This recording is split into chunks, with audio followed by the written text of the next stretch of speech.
plugging in controllers and pulling them out, you know, you could eventually harm some of the pins, but for the most part, it shouldn't cause too like it would take a large sum of doing that in order for it to actually do any damage, especially if you're using something like an EverDrive. At that point, you're leaving the EverDrive pretty much in Exactly. 90% of the time. And also, the controller ports, those are just standard DB9 connectors. Those can very easily be replaced. So you could swap them out pretty easily. Yeah, and the AV jacks, you know, the original Model 1 uses a mini DIN 8 and just like a standard connector, and the Genesis 2 uses a mini DIN 9, which is also a standard connector. You can source most of the parts. Really, it is only like the VDP, the visual display processor in the Genesis, that's custom.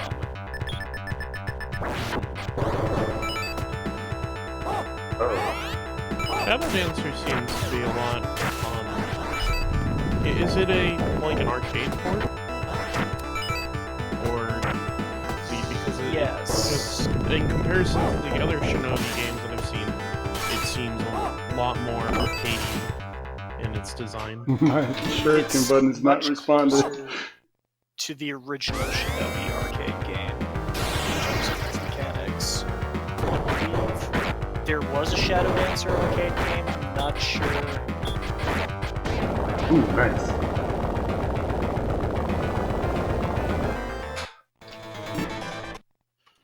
Did he just give you an ideal pattern there?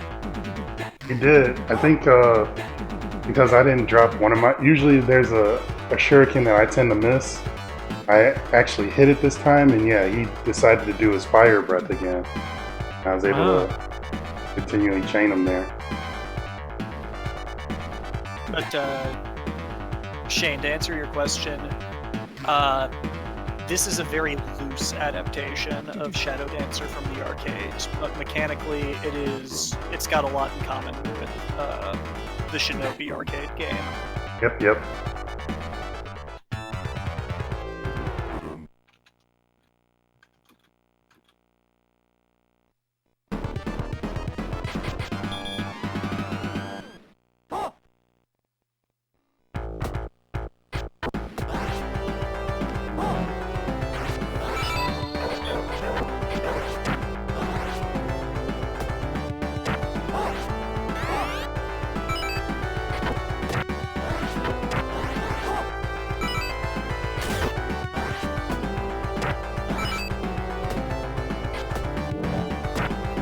Playing this off of it looks like really quality. What was that? Repeat that?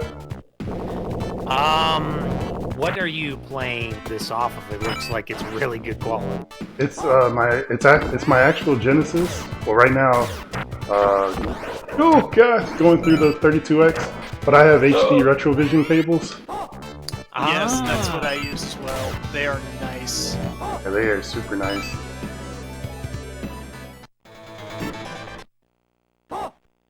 Come on, Grover, be good. Grover from Sesame Street. Oh god. No! I think we're alive. I think they disappear. Okay. But no, yeah, him teleporting as close as he did to me is what you do not want.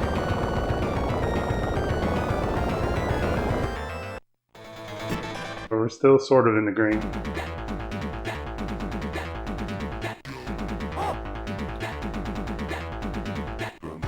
You know, admittedly for me, whenever anything RGB is mentioned, like, I have no idea how RGB works. Like, I've never seen a TV, I guess, that has like an RGB input or whatever. Yeah, they weren't available in the States. It was a European thing mostly. Oh, okay. You can thank France for it, actually.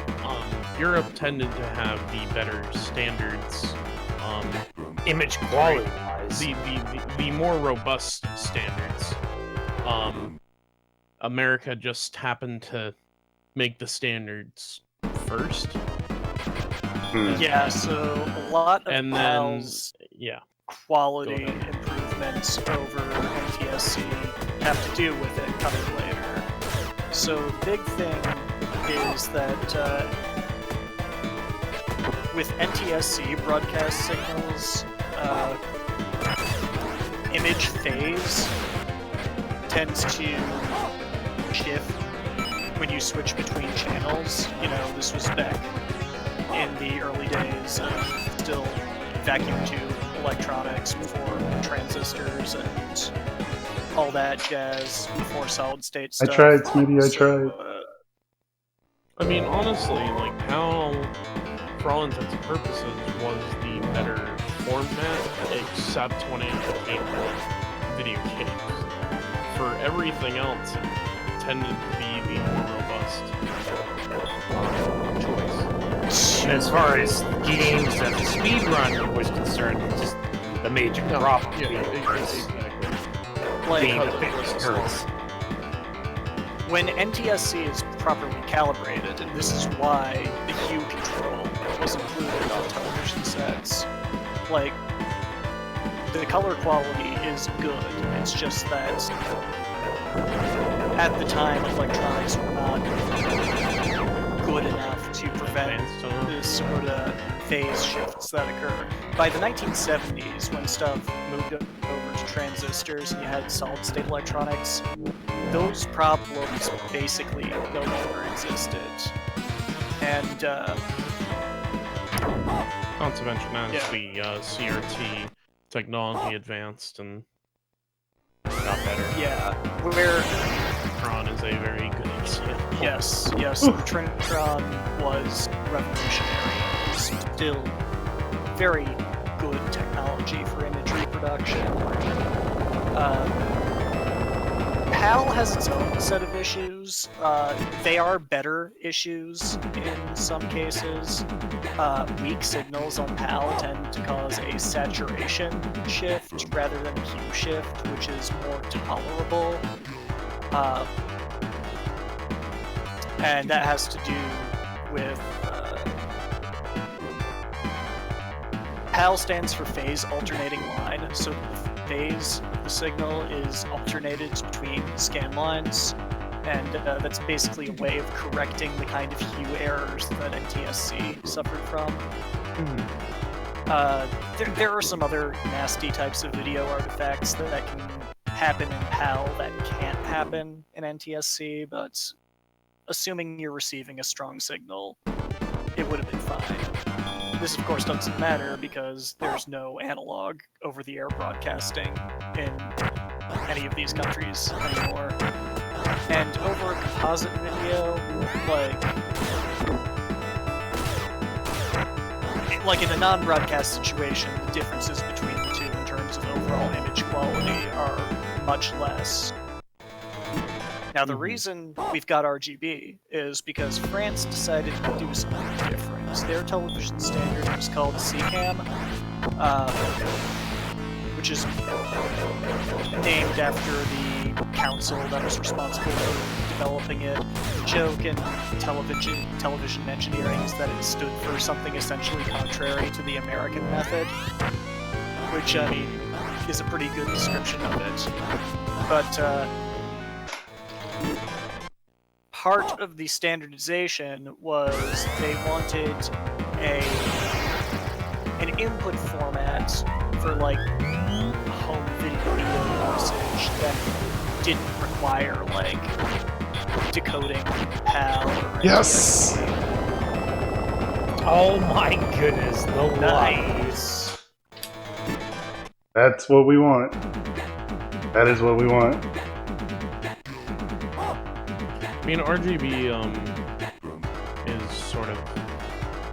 Is it a serialized or is it a parallel connection? I mean, it's a parallel connection. It's 3 components, red, green, and blue, and Thank drive you. the guns directly. Whereas something like an encoded signal, like NTSC or PAL, has to be interpreted by a what's called a jungle IC, and decoded to the individual red, green, and blue components. Before... Isn't there more than just the 3 signals though in the RGB signal? There's there, sync, like, but chroma sync and... Oh. There's sync, but sync is part of every TV signal. Like in I composite, was it's just thinking, included. like chroma was included or something. No. Chroma is specifically Chroma is encoded RGB information. See, the reason that modern television systems use Luma and Chroma is because they wanted to make the broadcast signals backwards compatible. They wanted, you know, old black and white TVs to still display an image. So the way they did that was basically they took an image made up of red, green, and blue components, then separated the color information into the luminance of the color, or luma, and the chrominance, or chroma. There are different mathematical formulas based off of whether we're talking about standard definition or high definition, but it's got the added benefit of... Is Like, something... Yeah. Is there something wrong with your gold split in rooms 1 to 5? So I added, what do you call them, like sub-segments or whatever, underneath like a parent segment. And I think I messed it up somehow, I'm not sure. Like, you know what I mean? Like you can add like little sub-splits. Right. I was wondering because I don't think you could complete those 5 rooms in like 30 seconds or whatever. It was saying that it was, the least was saying that you were able to complete those 5 rooms in. It's because of the loading the rooms and everything, the lag and whatnot.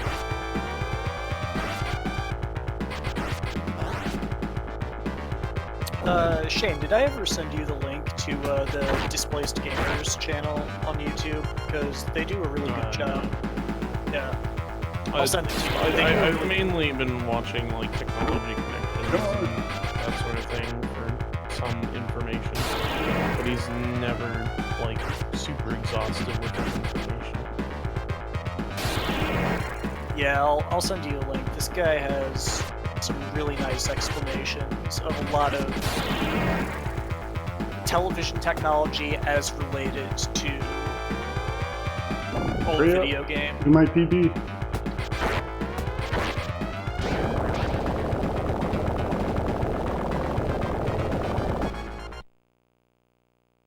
Yeah, I gotta fix that room 1 to 5.